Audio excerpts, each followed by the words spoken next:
Aí a gente aguarda.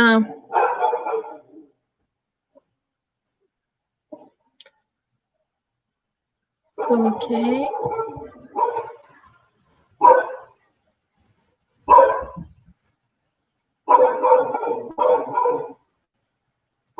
Os cachorros estão latindo, né? Deixa eu olhar aqui. Aqui, Jandira, tem cachorro, tem criança. Mas Eu pelo tava com a menos minha eu espero que criança hoje o aqui som até esteja bom e a ontem. gente. Aqui tem os cachorros, mas a criança foi embora ontem. Ficou quase um mês aqui e foi embora ontem. Acho que eu vi numa reunião, você falou, tem uma criança aqui na grade.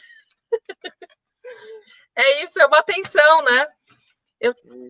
A gente tá online, Jandira, enquanto o pessoal entra, boa noite. A gente aguarda um pouquinho, porque demora, né, para o pessoal acessar. Então a gente espera um pouquinho, assim que o pessoal for entrando, a gente começa. Estava vendo uma pesquisa dizendo quanto essas reuniões, né, e essas atividades online, elas são muito mais desgastantes do que o encontro presencial, né? Porque você tem que ficar atento ao seu entorno o tempo todo, né? Eu o outro, fico você muito mais perde uma boa cansada. parte. Eu fico. E a gente perde uma boa parcela da comunicação, né? Que muitas vezes são gestos, o olho no olho, né? Mais de 50% da comunicação não se faz com as palavras, né? Então, Sim. isso também causa um desgaste muito maior.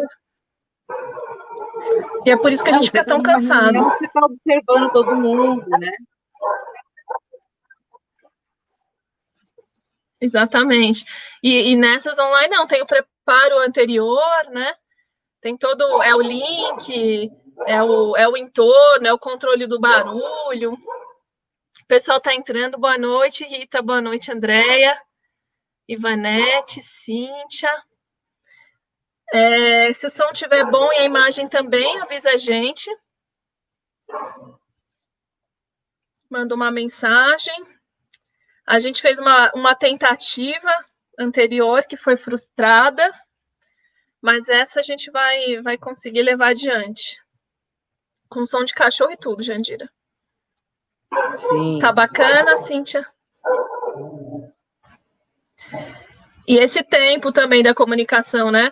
Quando você está numa reunião, flui melhor, né? No online, não, é o tempo da sua fala, o tempo do outro, né? Responder. Então, tudo isso é uma outra dinâmica, né? Dá outro tom à comunicação. Muito mais complicado. O som e a imagem estão bons. Não, com certeza. Bom, acho que a gente pode começar. Eu vou primeiro aqui agradecer a presença de todos e todas. Hoje a gente vai falar, né, vai conversar com a Jandira Uehara, que é secretária nacional de Políticas Sociais e Direitos Humanos da CUT. Como eu havia dito, a gente fez uma primeira tentativa, que foi frustrada, mas hoje a gente vai levar adiante a nossa conversa, felizmente. Felizmente a gente leva adiante a conversa, mas infelizmente, de lá para cá, muita coisa aconteceu, né? Antes da gente entrar online, eu estava conversando com a Jandira, e o plano de ataque, né, tanto aos servidores públicos como aos trabalhadoras do setor privado, né, ele vem sendo desenhado há muito tempo, né, já pós-golpe, né, de uma maneira bastante incisiva, né, com as emendas à Constituição, a 186 de 2019, a PEC 438 de 2018, que também previa reajustes, né, deduções e desmonte, né, de todos os planos de carreira. E aí, como isso já era parte, né, de um ajuste fiscal lá do plano do senhor Paulo Guedes. E agora, com a pandemia, a gente percebe um aprofundamento, né, dessas medidas que já estavam desenhadas. Estava contando para a Jandira que eu peguei a proposta, né, a 186 de 2019 original, sem aquelas emendas todas, né, que foram sendo apresentadas depois, mais de 80, e que acabou tornando inviável, né, o próprio projeto. E o plano é bastante cruel. E a gente imaginava que muitas dessas propostas elas não seriam levadas adiante, até porque foram cortadas naquela ocasião. Acontece que no momento de pandemia, o que a gente vê é exatamente o contrário disso. Eles pegam as partes, inclusive aquelas que tinham sido rejeitadas, e acabam apresentando, né, nas MPs do período de pandemia. A 927, que é de 22 de março, a gente depois teve a MP 936, de 1º de abril, logo no dia 7 de abril, a gente já tinha a 946, e a gente vai discutir cada uma delas, né? E a mais recente, que é a PLP, que é a 3920, que está na mão do presidente Jair Bolsonaro, né, que irá sancionar ou vetar aí alguns das propostas. É bom a gente começar, Jandira, de repente, falando da primeira, né, aquela proposta lá do dia 22, já no momento de pandemia, que foi a primeira medida provisória apresentada, aquela do dia 22 de abril, a 927, que vai dispor sobre essas medidas trabalhistas, né, para o enfrentamento desse estado de calamidade público. O que foi proposto, Jandira, naquela ocasião, né? Quais eram as intenções do governo em relação a isso? Bom, boa noite para todo mundo. Que bom, Ariana, que hoje parece que vai dar certo. Não estamos tendo problema aqui de transmissão, né? Então, antes de falar sobre isso, eu queria que a gente começasse dizendo o seguinte, né? Que as crises do capital, tá certo? Elas sempre, a forma, né, do capitalismo reagir às suas crises é aprofundando a desigualdade e a retirada de direitos, né? Então, na verdade, quer dizer, como um processo resultante da crise de 2008, né? Nós vamos ter, quer dizer, uma série de investidas, tanto do ponto de vista político, né, que culminou no golpe de 2016, e aí abriu-se um caminho, tá certo, para uma série de mudanças, né, profundas, eu diria assim, de reformas estruturais mesmo, que estão acontecendo aceleradamente no Brasil, tá certo? Mas do ponto de vista do ultraneoliberalismo, né? Ou seja, reformas que estão sendo feitas e a desconstrução da Constituição, né? No sentido de reduzir a massa salarial, de reduzir os direitos sociais e de reduzir os direitos políticos, enfraquecendo as organizações populares e sindicais, né? Criminalizando os movimentos.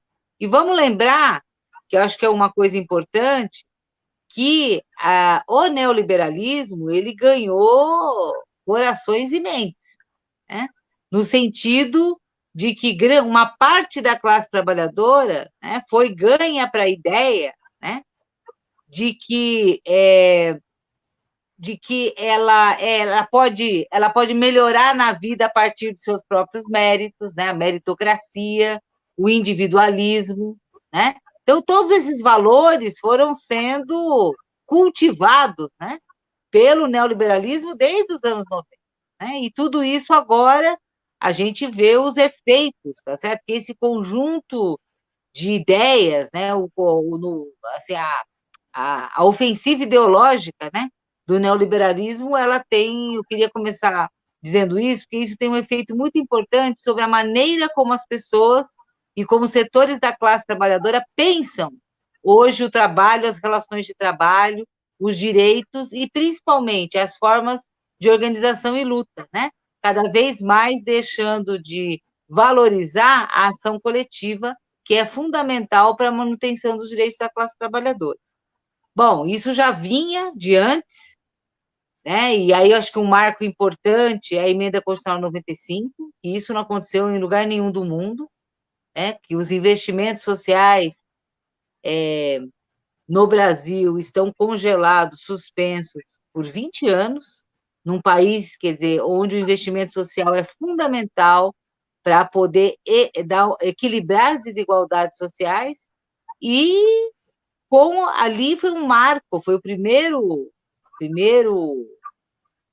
emenda constitucional do governo Temer, em 2016, que diz o seguinte, olha, está tudo congelado, mas o pagamento da dívida está preservado, ou seja, os banqueiros, os grandes empresários que detêm os títulos da dívida, esses sim serão remunerados regularmente, à custa, né, da redução dos serviços para o povo. Então, assim, fiz essa introdução, porque todas as medidas que foram tomadas antes, né, 2019, mas agora na pandemia, todas têm o mesmo sentido, né? Todas têm a mesma direção, que é reduzir ao máximo o Estado, né? O serviço público, mesmo no momento quando o serviço público é uma questão de vida e morte, como é agora na pandemia. Tá certo? Então, tem um conjunto de medidas para reduzir a ação do Estado. E aí, os primeiros a serem atacados são os trabalhadores do setor público. Depois, quer dizer, para manter, né, o pagamento da dívida pública. Tudo, vocês vão ver, e para sustentar o sistema financeiro, né? Então, veja, é para eles tudo, para o povo e para os trabalhadores as migalhas que sobrar. Bom, a medida provisória 927, ela veio nessa mesma direção. Se você, uns 3 dias antes, ela foi editada num domingo, se eu salvo engano, 22 de março, e uns 3, 4 dias antes, a Confederação Nacional da Indústria, né, dos poderosos empresários industriais do Brasil, apresentou um documento que eram as medidas que os empresários propunham para diminuir os impactos da crise. A medida provisória 927 nada mais tá certo, do que o atendimento a essa pauta empresarial. Então, ela começava com a suspensão dos contratos de trabalho, né, por até 4 meses, sem salário, zero de salário, sem compensação financeira, sem seguro-desemprego, sem coisa nenhuma.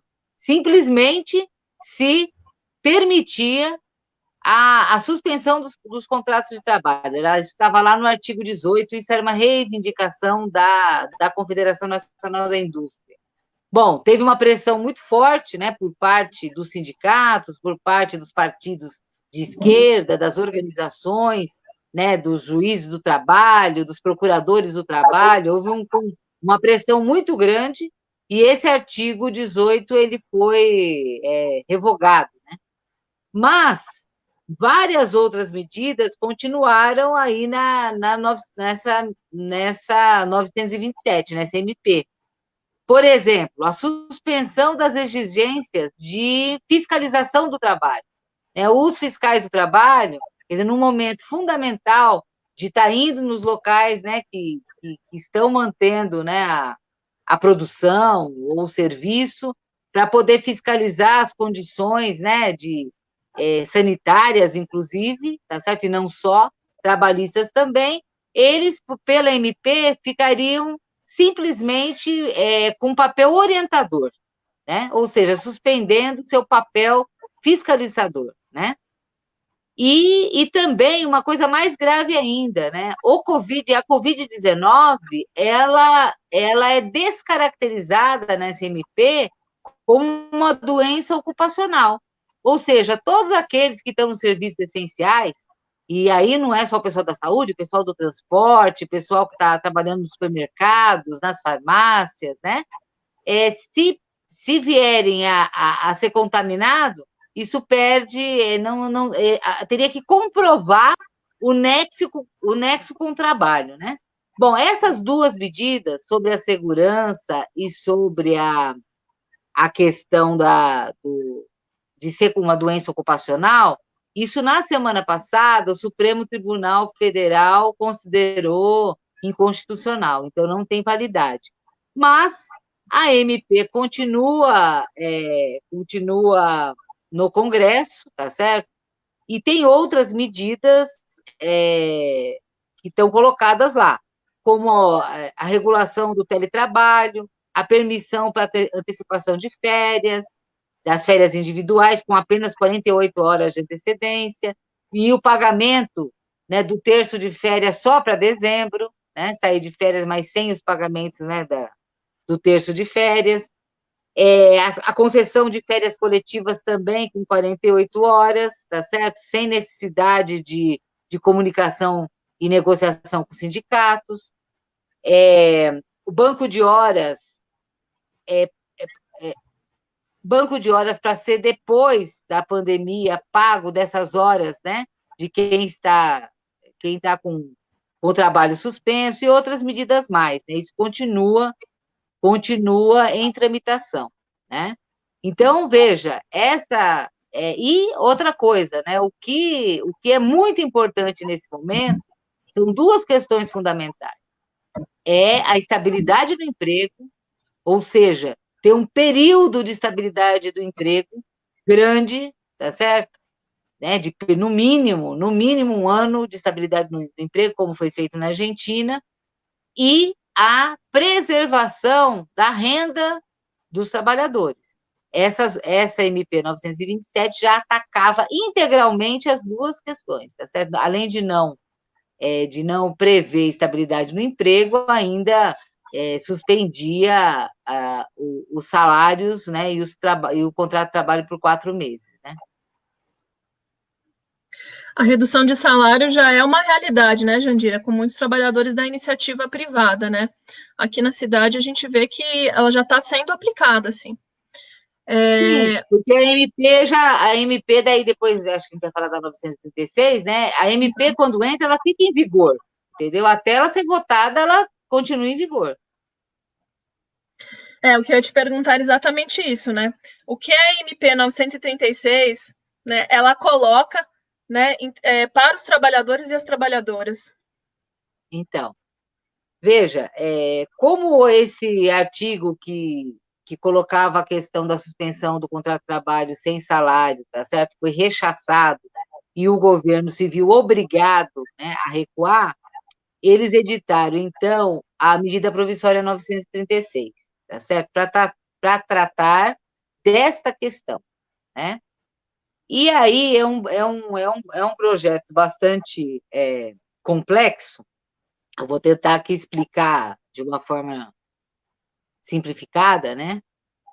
Do que ele trata, né? Então, o primeiro problema que ele tem, então, é essa questão que eu falei da necessidade que nós temos agora, né, num país que já alcançou mais de 12 milhões de desempregados, com um nível de informalidade que está entre 24 milhões e 40 milhões de trabalhadores, né, tem vários cenários, né, várias maneiras, inclusive, também de se mensurar, né, a questão da informalidade, quer dizer, a questão da estabilidade do emprego é fundamental nesse momento. E, assim, a primeira questão da MP 936 é que ela não garante a estabilidade do emprego. Apenas garante, no caso da suspensão dos contratos de trabalho, por 2 meses, que é o tempo máximo que o contrato pode ficar suspenso, né? E, no caso da redução da jornada de trabalho, também, né, por igual período, mas se o empregador pagar a rescisão, tá certo? Como se tivesse nesses 2 meses de estabilidade, pode demitir, né? Bom, então, essa medida provisória, ela vem a substituir aquele artigo 18 lá da MP da 427, que suspendia os contratos de trabalho. Então, o que ela prevê, né? Primeiro, isso é para o setor privado, tá? O setor público não entra, né, nessa MP, nem as sociedades mistas, nem as estatais, tá certo? É para o setor privado, para empresas. Primeiro, para empresas que faturam até 4,8 milhões. São regras diferentes, de acordo com o tamanho das empresas, né? Então, vejam, a primeira questão é a seguinte: o que permite essa MP? A suspensão do contrato de trabalho, tá? O contrato de trabalho fica suspenso, tá? E o governo paga um benefício emergencial, tá? Que vai de um salário mínimo até o teto do seguro-desemprego, que é R$ 1.813. Tá certo? Então, suspenso o contrato de trabalho, quem ganha um salário mínimo tem o salário mínimo preservado, tá certo? Mas quem ganha mais de um salário mínimo, né, já tem redução, porque vai ser o que ele teria direito enquanto o recebimento do seguro-desemprego, até 1.813, que é o máximo que se paga. Então, isso é a suspensão do contrato de trabalho. Pode ser feito por 2 meses, né? E tem uma garantia de emprego de mais 2 meses, tá certo? Bom, a outra, isso para empresas com faturamento até 4,8 milhões, tá? Que é uma grande maioria, né? As pequenas e médias empresas chegam até esse faturamento, certo? O outro mecanismo que a empresa pode usar é a redução de jornada com a redução de salário, tá? Em 3 níveis, né? De 25%, de 50% ou de 70%, né? Bom, e até o limite de 3 salários mínimos, 3.125, isso pode ser feito através de acordo individual, sem os sindicatos, tá? Acordo individual, ou seja, aquele acordo em que o trabalhador faz diretamente com o patrão, né? Portanto, sem nenhuma mediação, né? E, portanto, numa situação de desigualdade extrema, né? Diante do patrão e sob ameaça de desemprego. Bom, nesse caso, o que acontece? A redução, então, um exemplo, reduz em 25% o salário, certo? Então, o empregador já vai pagar 75% do que aquele trabalhador recebe. E o trabalhador vai receber, né, mais uma parcela do seguro-desemprego a que faria justo, né? Então, um exemplo, se reduz 25% do salário, ele recebe o salário reduzido mais 25% da parcela do seguro-desemprego. A mesma coisa, 50%, reduziu em 50%, mais 50% da parcela do seguro-desemprego, até no máximo o seguro-desemprego todo. Por isso que a redução, para você saber quanto um salário, né, concreto do trabalhador vai ser reduzido, você precisa fazer esse cálculo nessa tabela, tá certo? O quanto a empresa vai pagar, né, e o quanto o governo vai pagar através desse benefício emergencial, né? Bom, mas o fato é que a partir de R$ 1.100, né, ou seja, a partir do salário mínimo, vai haver redução. Obviamente, quanto maior o salário, maior a redução, né? Também não tem necessidade, de acordo com os sindicatos, né, aqueles que ganham mais do que os 2 tetos do INSS, mais de R$ 12 mil, né, que estão considerados trabalhadores hipersuficientes, ou seja, que têm condições, né, que não precisam de um sindicato, né, o que é um absurdo, porque todo mundo precisa da sua entidade de classe, mas, sem dúvida, esses ganham menos mais ainda, né, e justamente essa maioria, tá certo? Está fora do acordo, da possibilidade do acordo com o sindicato. Esse período, então, veja, em vários países, tá certo? Foram feitos programas semelhantes, tá? No entanto, a parcela que o governo colocou era muito maior. Primeiro que a gente já tem um problema, que o seguro-desemprego no Brasil é muito baixo, chegando apenas a R$ 1.813, né? E segundo, que no Brasil, diferente de alguns países da Europa, o salário é conta justa, que falta todo mês para o básico, né? Ou seja, qualquer redução não é uma redução de um dinheiro que você está guardando para passear, para viajar, para comprar carro, nada disso. Você vai tirar daquilo que é essencial para o trabalhador. Portanto, o impacto é muito grande, né? Então, veja, um primeiro problema é esse. O benefício emergencial do governo é muito baixo, tá certo? É muito pequeno. Que é aquilo que a gente falou. Eles querem dar,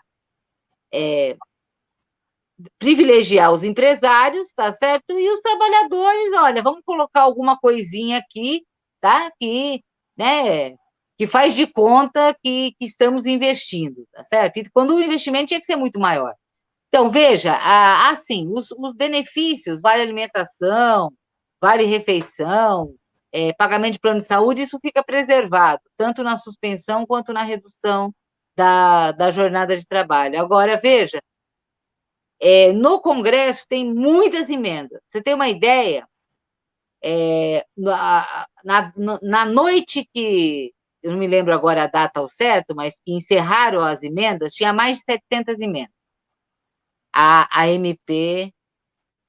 Então, tem emenda de todo tipo, inclusive aquelas que colocam, tá certo? Que os salários têm que ser preservados integralmente até o teto do regime geral da Previdência, ou seja, até 6 mil e poucos reais, entendeu? Então, tem várias, né?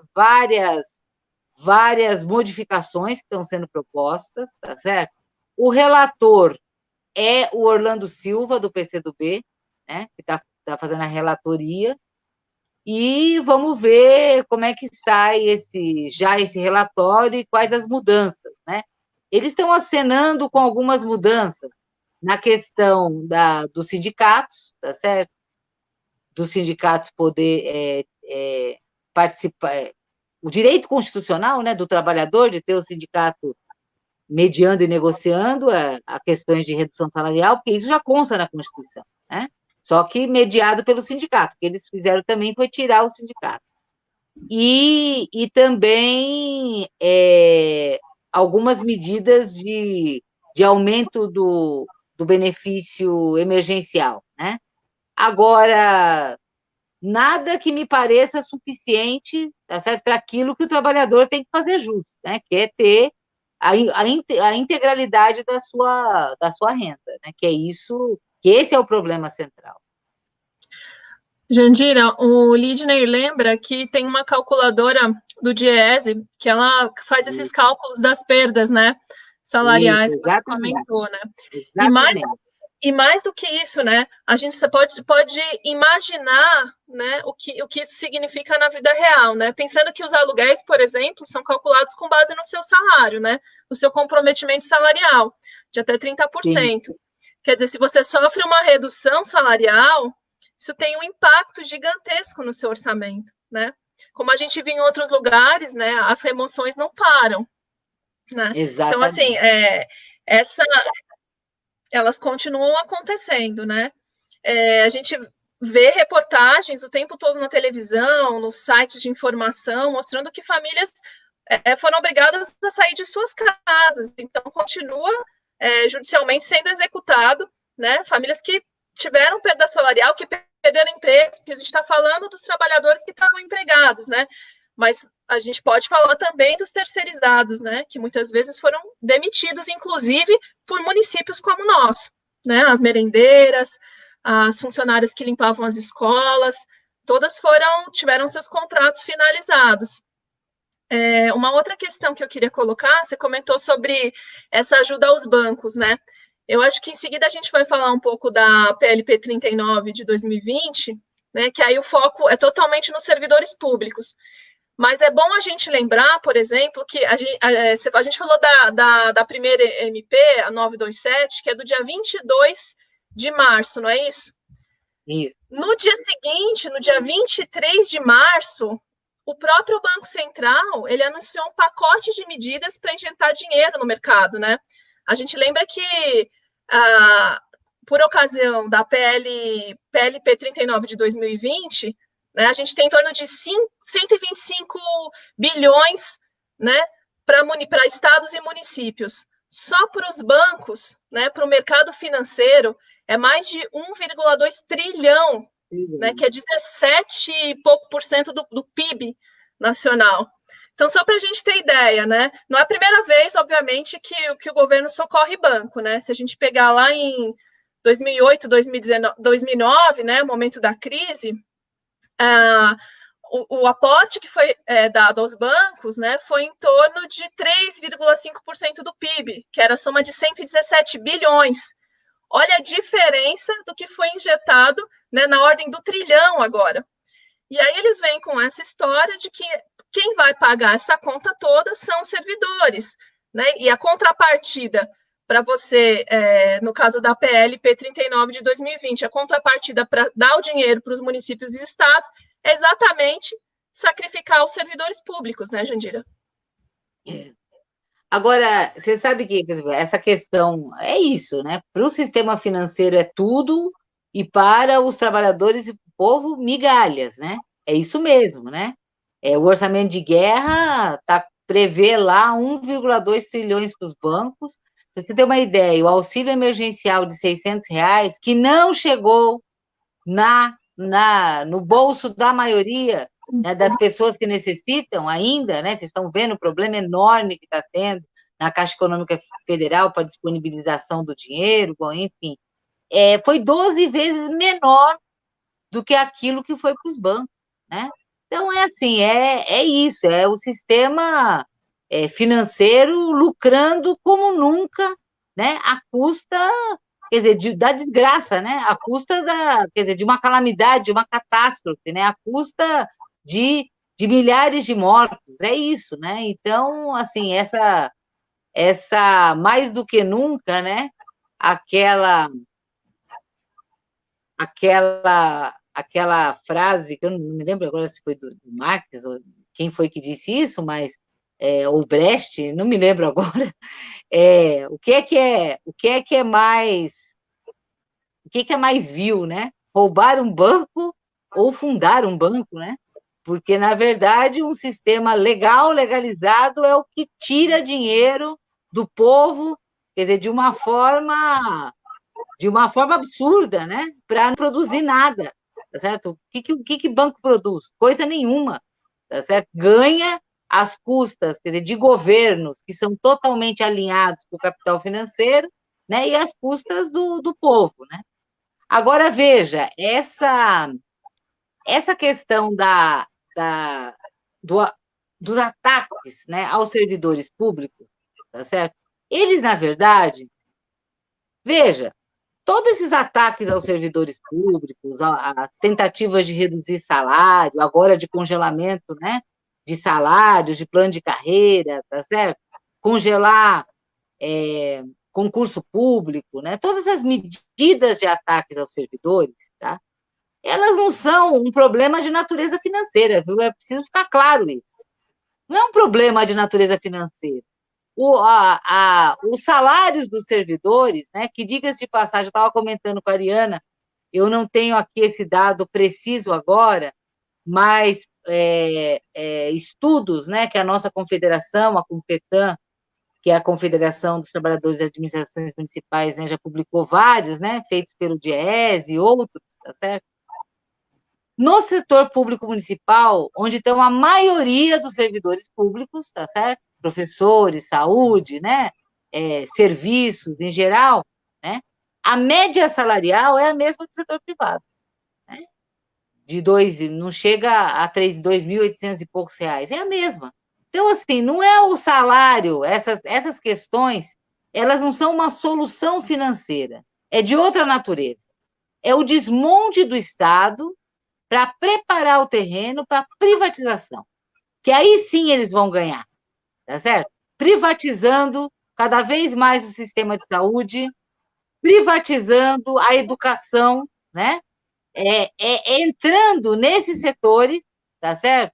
E para isso eles precisam enfraquecer o Estado, eles precisam reduzir o Estado, tá? Eles preparam, os ataques ao setor público são ataques para preparar para um grande sistema de privatização, que é onde eles vão lucrar, né?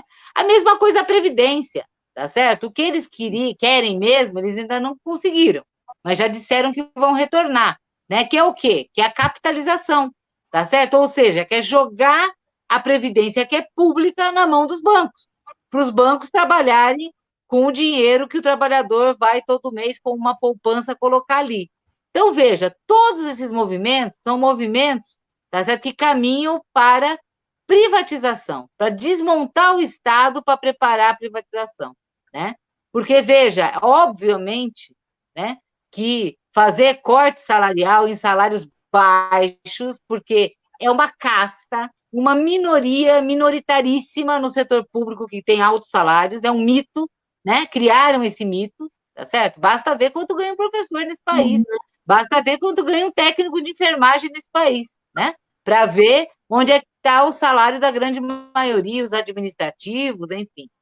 Então, veja, tudo isso é para enfraquecer o Estado. É não fazer mais concurso, é acabar com a estabilidade. Por quê?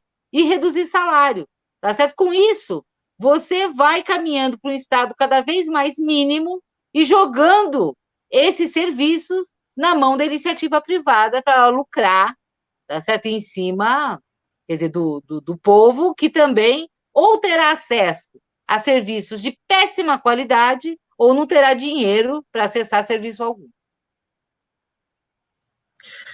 Jandira, eu coloquei o link de uma matéria, está aparecendo na tela, da Rede Brasil Atual, que vai falar exatamente isso que você falou, sobre a questão dos mitos, né? Essa coisa de que o Estado tem a máquina inchada, né? Tem muitos servidores públicos, ou que ganham muito mais do que as iniciativas privadas, né?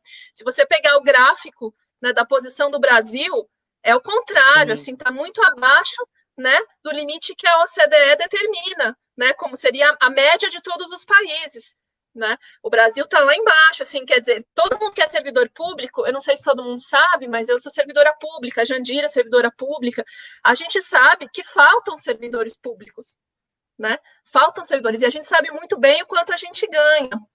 Para piorar, Jandira, a gente já vive um processo, pelo menos aqui no município, mas eu sei que os funcionários federais também, que é de desvalorização do salário, de perdas de reposições, né, que não foram dadas, de dissídios que não foram pagos para os servidores.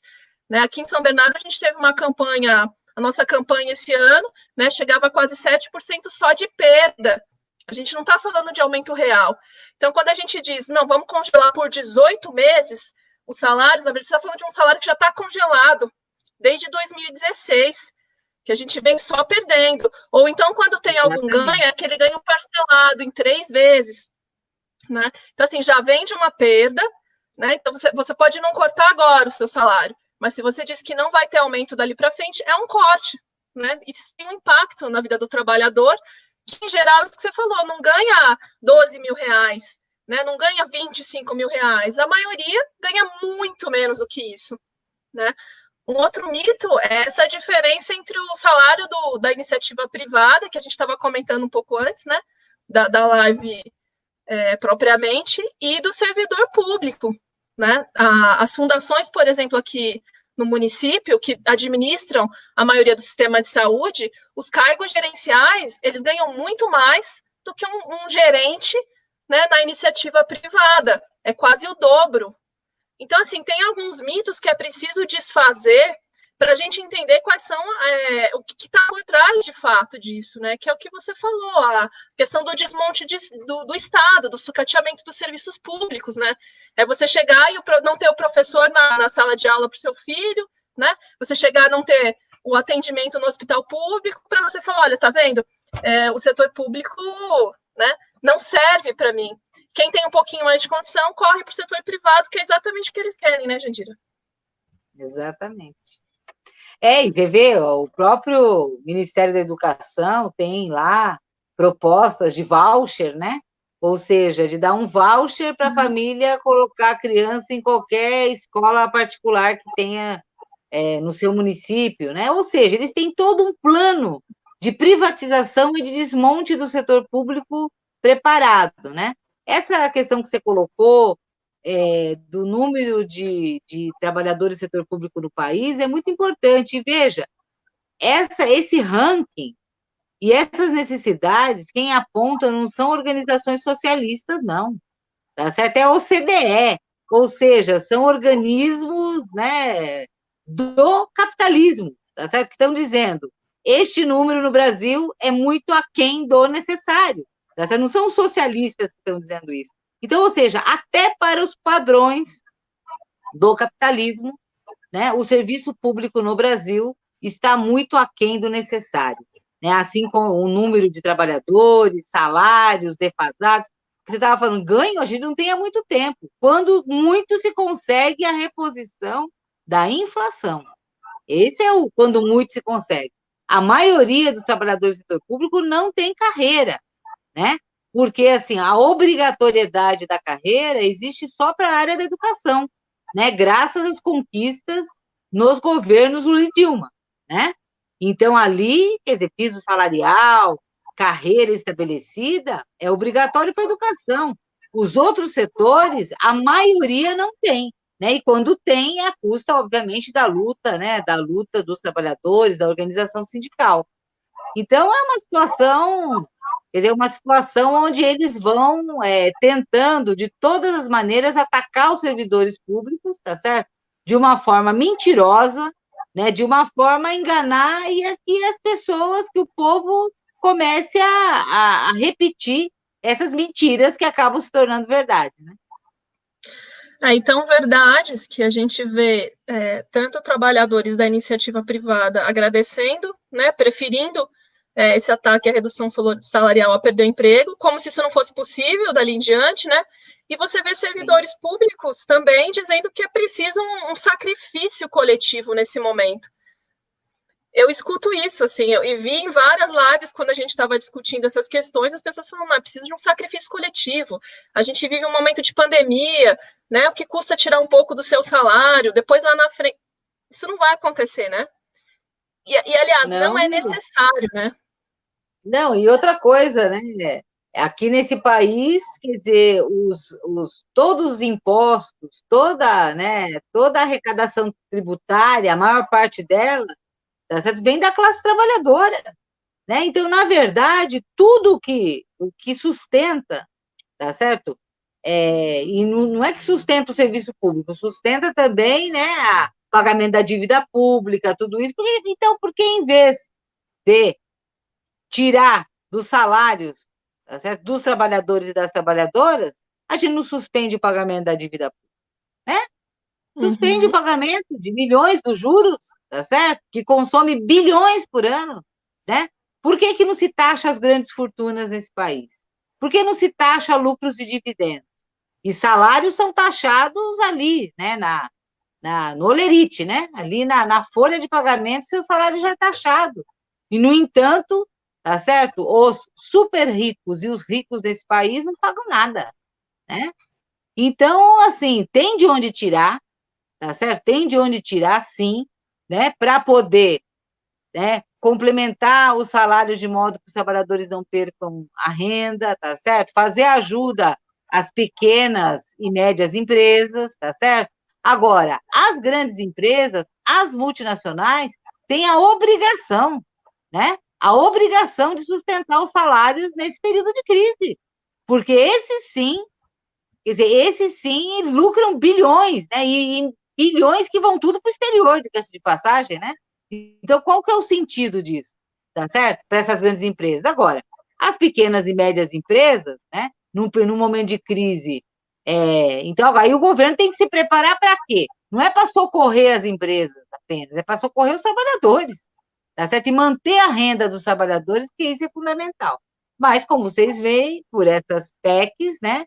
é, a, a, a intenção do governo não é essa, é de proteger os empresários, tá certo? E, mais que os empresários, principalmente proteger o sistema financeiro e os banqueiros, né?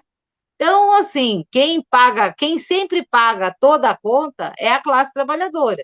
E se a gente não reagir à altura, nós vamos continuar pagando. E num momento como esse, é um momento mais claro, mais didático do ponto de vista político, para ver que o capitalismo é isso, né?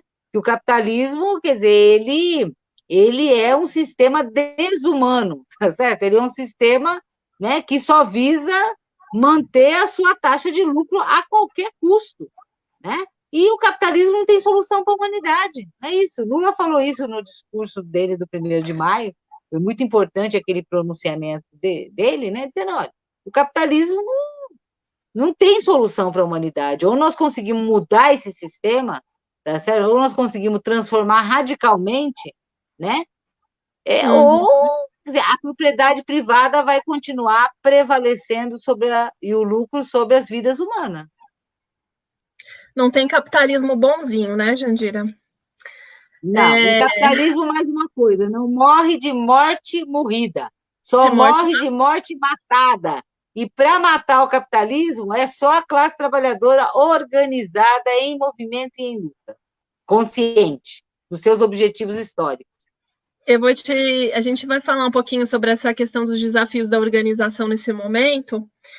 Mas lembrando, né, que essa PLP 39 de 2020, que é a mais recente, o ataque mais recente, né, ela já estava no plano do governo, né, naquele projeto do Plano Mais Brasil do governo federal, né, Sim. e ela vinha, a 186, né, a 438, ela já vinha com um pacote de maldades que, como eu te falei, se a gente pega no original para ver, é muito pior, né, do que está saindo agora no papel. Mas aos poucos eles vão colocando, né, nessas medidas de pandemia, eles vão dando um jeito de implementar cada uma delas. Eu queria um pouquinho, Jandira, que a gente comentasse sobre essa última PLP 39 de 2020, né, que esse socorro, né, aos estados e municípios, porque todas essas propostas, elas vêm com uma ideia de socorro aos empregos e à renda, ao socorro aos estados e municípios, né? E no final das contas, ela ataca, como a gente vem falando nessa conversa, a classe trabalhadora, né? Que está pagando essa conta toda. Uma conta que é bom lembrar, se a gente estava falando dos impactos, né? Dessa redução de salário. O consumo, por exemplo, é uma outra esfera extremamente significativa na nossa economia. Né? Se eu não me engano, são 2/3, coisa de 64% do nosso PIB. Né? Como é que fica o consumo, né? O pagamento de serviços, né? Enfim, todos esses serviços que a gente contrata, né? O pagamento de uma cesta de alimentos, o pagamento dos aluguéis, o impacto é muito grande no nosso PIB, né? Então é isso. Não é só esses ataques têm consequências muito graves, né, na economia como um todo. Sim. Veja, essa questão de congelamento de salários, né, na 39, isso aí foi aquilo que a gente fala, foi um submarino, né? Porque, veja, a ajuda financeira para estados e municípios era necessária. Isso é correto, né? Não vamos ter dúvida disso, porque os municípios e os estados precisam de recursos para enfrentar a pandemia. E houve uma queda muito grande, né, na arrecadação dos municípios, especialmente no ICMS, né, que é sobre a circulação de mercadorias, né? Então, veja o contrassenso, quer dizer, ao mesmo tempo que se faz esse projeto de compensação financeira, de ajuda a estados e municípios que perderam a arrecadação, ao mesmo tempo você reduz salário, você congela salário, você não paga a ajuda emergencial de R$ 600, ou seja, tudo aquilo que são recursos que ajudam a girar a economia, né? Agora, essa questão na 39 é um absurdo, né? Porque, veja, não se trata disso. Ali era ajuda financeira aos estados e municípios. E aí enfiaram, tá certo? Como contrapartida, né? Para os estados e municípios receberem essa ajuda emergencial, que é necessária, tá certo? Olha, vocês só vão receber se vocês congelarem plano de carreira, salário, tudo mais, por 18 meses, né? Agora, o que aconteceu lá durante a tramitação, tá certo? No Congresso e na Câmara, né, vários setores, né, conseguiram que fossem excluídos, né, desse congelamento, tá certo? Portanto, veja só, isso passou a ser deveria ter sido derrubado, né, de conjunto isso, tá certo?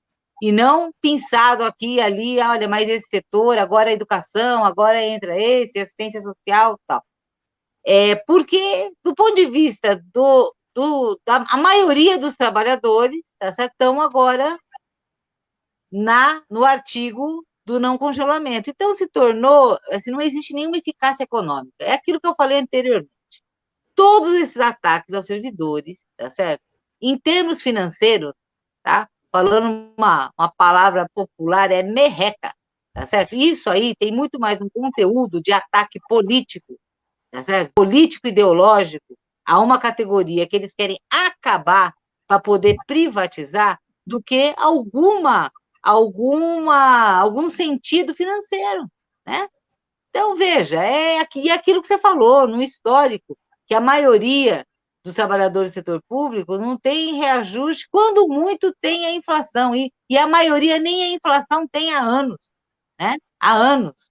Então, veja, é um ataque assim sórdido, né? Que tem muito mais um componente de ataque político do que uma solução financeira, né? Porque Exatamente. nem ele integralmente tinha a solução financeira, né? Então é ataque mesmo, nós vamos ter que reagir a isso. Agora está lá com o Bolsonaro, né? Tem notícias de que ele vai vetar, né? E voltar tudo com mal. Tem notícia para todo gosto, tá certo?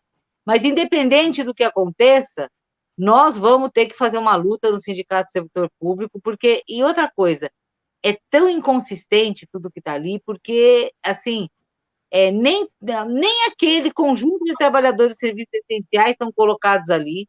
Então, isso vai dar margem para muita ação judicial, para muito questionamento e para muita luta posterior, né?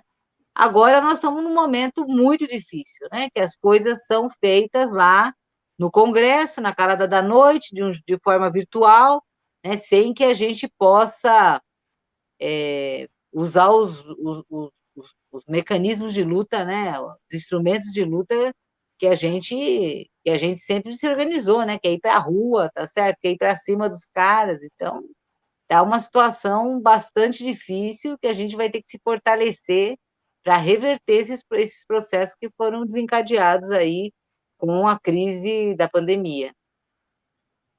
E eles sabem, né, Jandira, que a força estava no está nos sindicatos, né? E por isso que atacam também os sindicatos. Agora, como se organizar, né, num momento como esse, né? Eu vi os servidores de Diadema, por exemplo, né, indo à Câmara, né, com máscaras e se mobilizando mesmo no momento de situação de pandemia, né? Eu acho que é isso, a gente pensar em saídas e formas de organização, porque a direita está na rua, né, Jandira? A direita está na rua. Eles estão É. fazendo as suas passeatas, né? Estão fazendo as suas manifestações, né? Como a gente se organizar num tempo como esse? Pois é, eu acho que nós temos que ter obviamente, a gente tem que ter alguns cuidados, tá certo?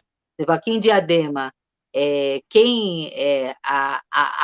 aquele ato foi feito na maioria das pessoas de carro, né?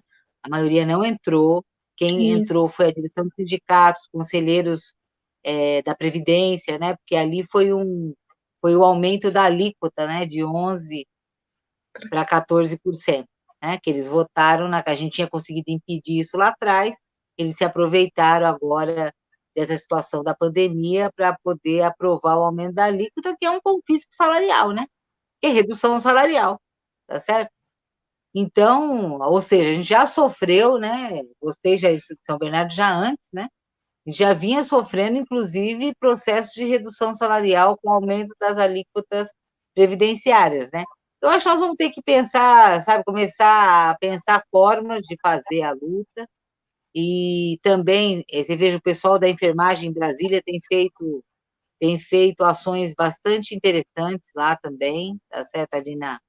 Agora, nós temos que tomar cuidado, porque essa direita que está na rua é a direita da morte, é a direita que vai para aplaudir o genocida Bolsonaro, tá certo? Quando ele minimiza, né, as consequências da pandemia, né? E quando ele estimula, tá certo? Que a volta ao trabalho, às ruas. Então, a gente tem que tomar cuidado, né? Principalmente agora, nesse processo, né, que o pessoal aí da ciência coloca, que é né, nós estamos chegando aí no pico, tal, né, quer dizer, combinar todos esses fatores para fazer ações contundentes e seguras, né, mas isso não vai durar para sempre, tá certo? e vai ter a volta do cipó da aroeira no lombo de quem mandou dar. Né? Eu acho que a gente tem mais é que a gente cantava a música do Vandré muito caminhando e cantando, né? Nós temos que cantar um pouquinho também a outra música do Vandré, que fala, os mais jovens não vão saber que música é essa, tá certo? Que dá a volta do cipó de aroeira no lombo de quem mandou dar. E nós vamos voltar para as ruas e vamos voltar forte. Vamos, eu acho que esses debates todos, Jandira, queria te agradecer pela participação. Esses debates todos, eles têm esse intuito, né? A gente, no começo da nossa conversa, estava falando sobre o desgaste, né? Tanto de ver os vídeos como de fazer essas reuniões, né? Porque não são só as lives, né? São muitas reuniões, né? Mas eu acho que tudo isso, né? Eu estou chamando de militância remota, né? Tudo isso a gente está fazendo já é preparo, já é luta e já é preparo para uma luta também, né? Os debates sobre todos os temas que a gente tratou aqui, e cada pessoa que aceitou o nosso convite para discutir, né, para trazer a sua experiência, para trazer a sua reflexão, nosso objetivo é esse, então vale a pena o cansaço. Jandira, eu queria te agradecer muito, agradecer a todas e todas que acompanharam a gente essa noite, e especialmente a você, Jandira, por ter aceitado novamente o nosso convite depois da nossa tentativa frustrada. Imagina, Ariana, quantas vezes você precisar de mim, eu estou à sua disposição sempre, pode ter certeza disso. Obrigada.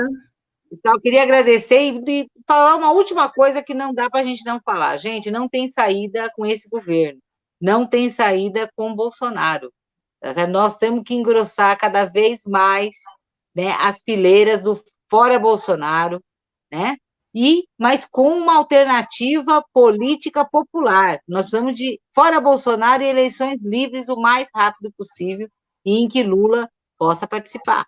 Né? Essa é uma luta fundamental. Nós precisamos cortar pela cabeça. Esse mal tem que ser cortado pela raiz, porque senão nós vamos viver o tempo todo de ataques aos direitos políticos, à democracia, aos direitos sociais, aos direitos trabalhistas, à soberania nacional, né? Então, esse governo privilegiando banqueiro, grileiro, latifundiário, tá certo? Ou seja, um governo antipovo e que precisa ser derrotado e derrubado. Eu acho que isso é a nossa principal luta nesse período.